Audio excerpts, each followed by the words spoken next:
সব বাতিলের হোলসেলার হইল আপনার জামাত শিবিররা। যত বদতমিজি দুনিয়াতে আছে আর যত বাতিল আছে, এই সারা বাতিলকে একসাথে করে খালোয়া বানানি হয়েছে, তার নাম হইল জামাত শিবির।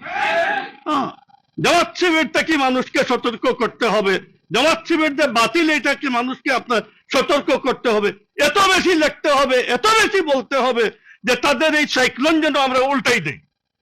ইলেকশন হয়েছে না, সাইক্লোনের আপনার এমন সাইক্লোন উঠাইছে যে বিএনপি কে একদম পচাইয়া আপনার হরহই লোক বানাই ফেলছে। এই অবস্থায় জমিয়তের কারনামা আর জমিয়তের উদ্যোগে ওলামা সম্মিলন করে আমরা পুরো বাতাসের আপনার স্রোত আপনার উল্টাই ফেলছি। আজকেও আমরা তো এই সিদ্ধান্ত সবাই নিতে হবে, এই 5 বছরে জামাতের কাপড় খুঁটটা তুলি ফেলবো আমরা। এদের সব নাজাসত দুনিয়ার মানুষের সামনে আমরা করে দেবো ইনশাআল্লাহ।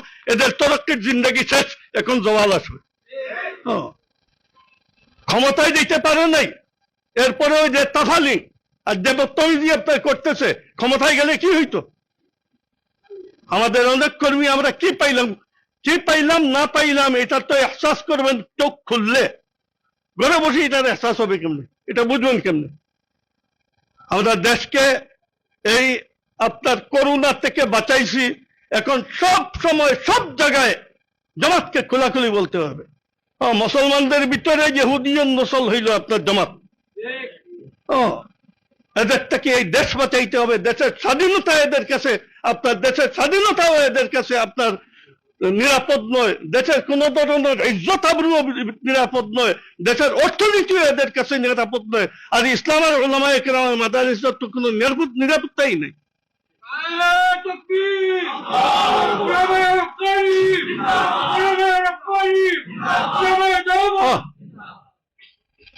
আমি আপনারা খুব সুন্দর সুন্দর স্টোরি মার্কা আর আপনার 1.5 ইঞ্চি 2 ইঞ্চি দাড়ি দেখিয়া, সুন্দর সুন্দর চেহারা দেখিয়া মনে করেন বড় ভদ্রলোক,